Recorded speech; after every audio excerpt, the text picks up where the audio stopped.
السلام ورحمۃ اللہ۔ اعوذ باللہ من الشیطان الرجیم، بسم اللہ الرحمن الرحیم، الحمد للہ رب العالمین، وصلی اللہ علی محمد وآلہ الطاہرین۔ اللہم صلی علی محمد۔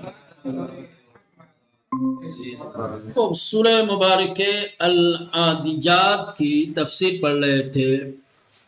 پہلی آیت کریمہ والعادیات ذبحا کی تفسیر مکمل ہو گئی۔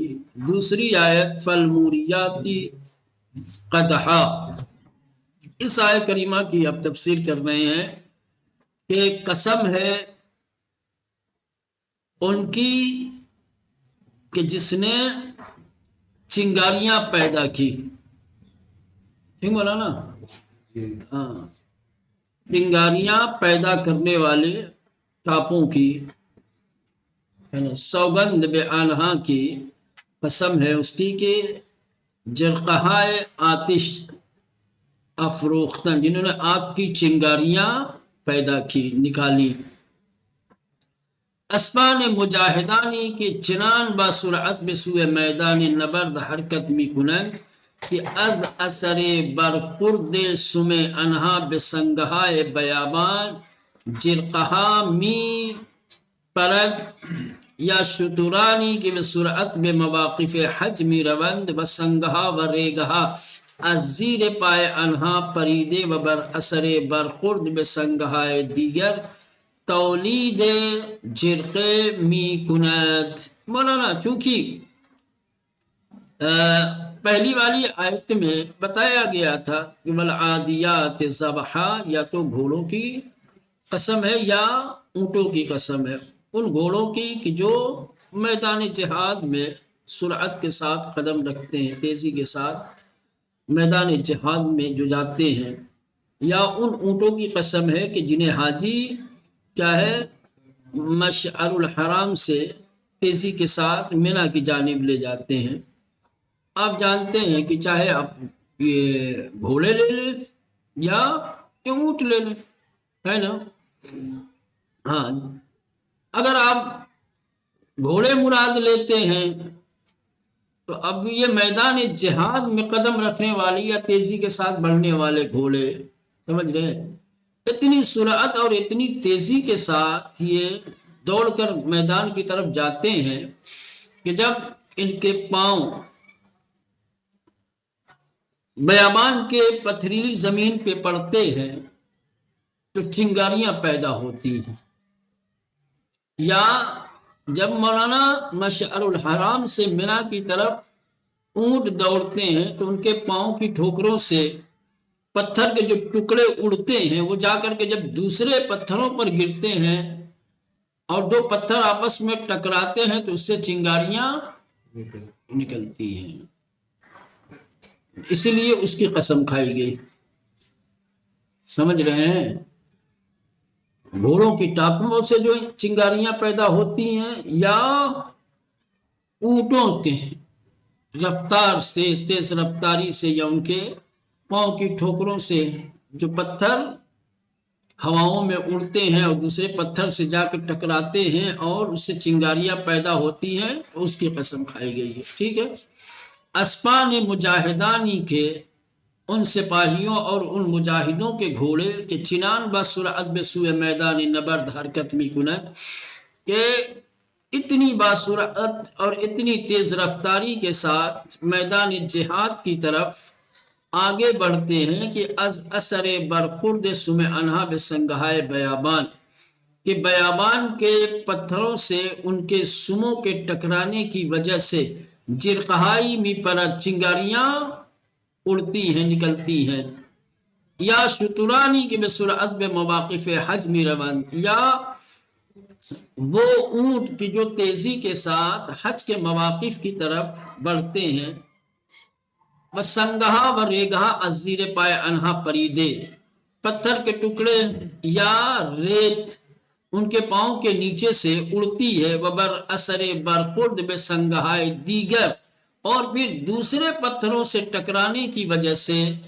تولید جرقے می کنند، کیا ہے مولانا؟ شعلے پیدا کرتے ہیں، چنگاریاں پیدا کرتے ہیں۔ یا طوائف و گروہائی کی در مواقف حج برائے تہیہ غزہ آتش می افروزند، یا وہ جماعت، وہ گروہ، وہ قافلہ، سمجھ رہے ہیں، وہ حاجیوں کی کثرت کی جو حج کے مواقف پر جہاں حاجی لوگ ٹھہرتے ہیں وہاں اپنے کھانے پینے کے لیے مولانا کیا کرتے ہیں؟ آگ روشن کرتے ہیں، کھانا بنانے کے لیے۔ یا طوائف و گروہائے کی، طوائف یعنی وہی جماعت، طائفہ قبیلہ ہے نا، یا وہ قبیلے، وہ گروہ، وہ جماعتیں کہ در مواقف حج، جو حج کے مواقف، مواقف کہتے ہیں جہاں ٹھہرا جاتا ہے، جہاں رکا جاتا ہے، حج کے موقع پہ جہاں حاجی رکتے ہیں انہیں کہا جاتا ہے مواقف حج۔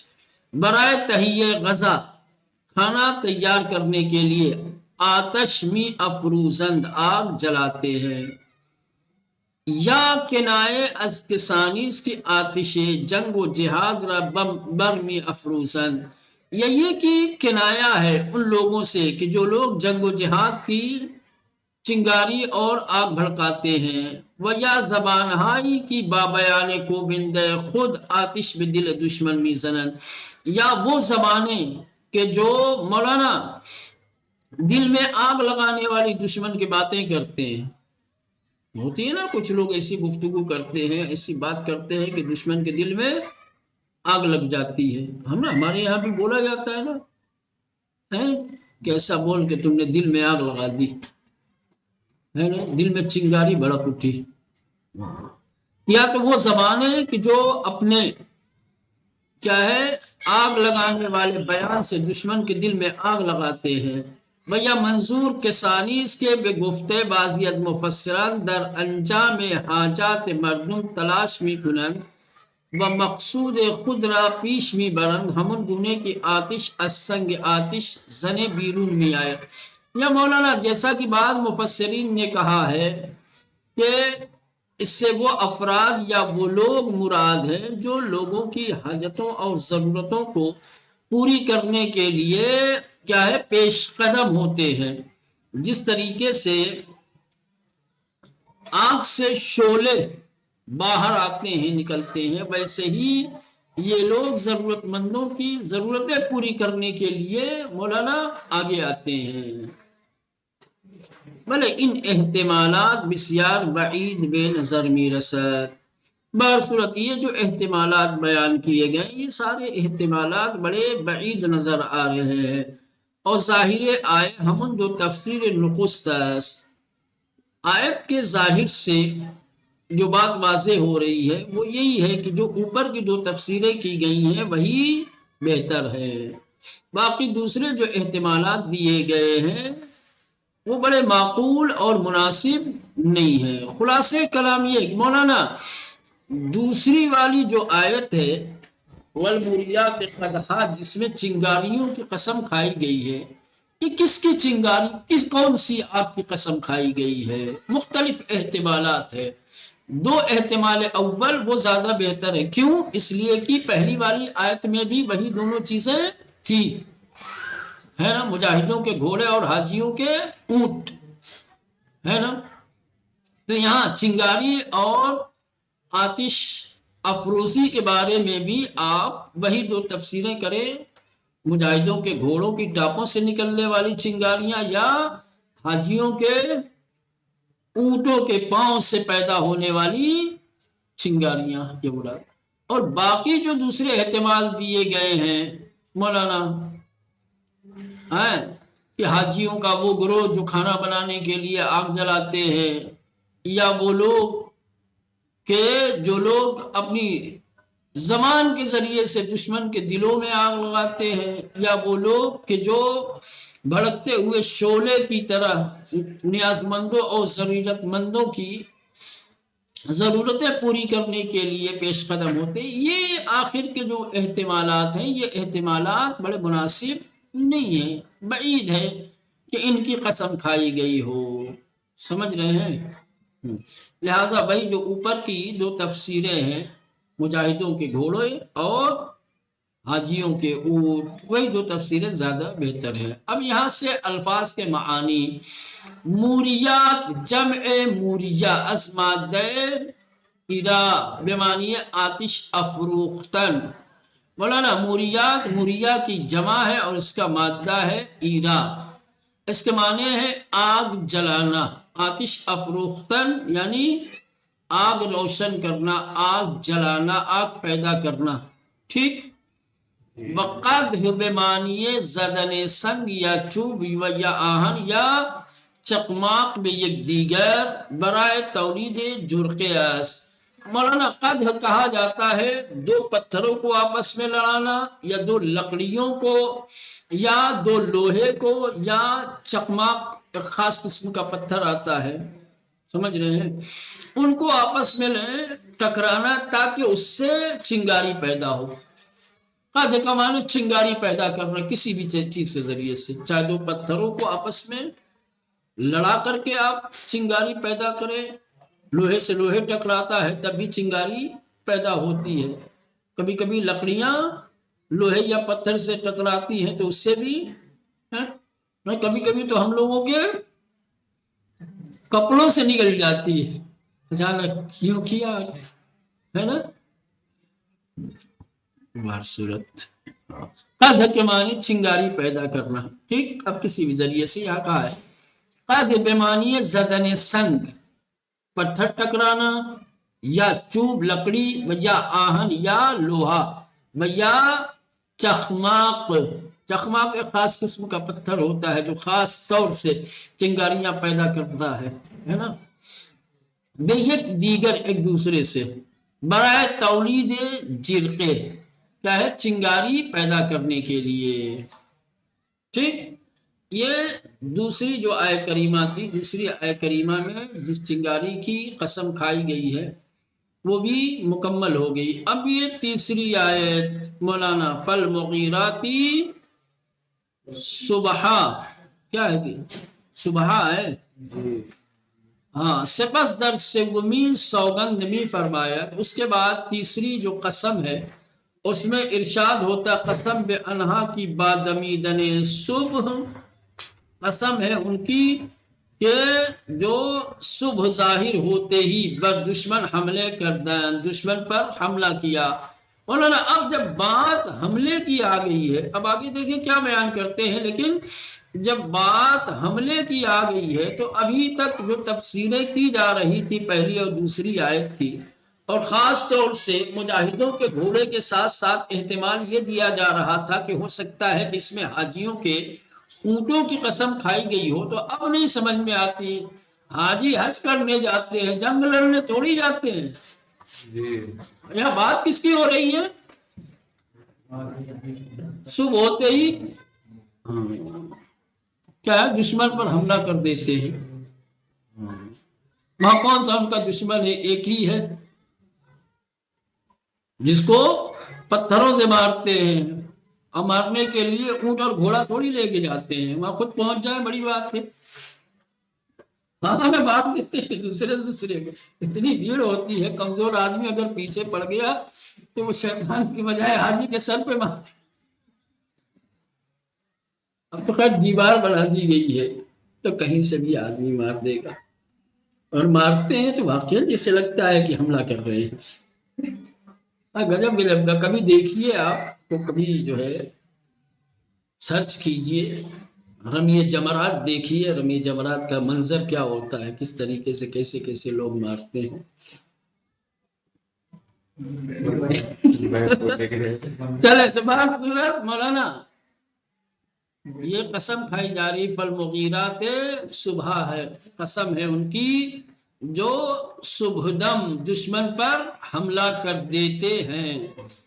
خوب چلے اب رسم عرب چنان کی تبرسی در مجمع البیان می گوید بر این بوده کی شبانگاه نزدیک که منطقه دشمن رفته و کمین می کردن تا صبح داهان حمله کنند۔ مولانا علامہ تبرسی علیہ الرحمہ جن کی تفسیر کی بڑی مشہور و معروف کتاب مجمع البیان ہے، مولانا شیعوں کی تفسیر کی کتابوں میں جس کی ایک خاص شہرت ہے جس کی خاص پہچان ہے وہ ہے مجمع البیان. یہ علامہ تبرسی علیہ الرحمہ نے لکھی ہے. علامہ تبرسی حرم امام علی رضا علیہ السلام میں کیا ہے مولانا ظاہراً مدفون ہے.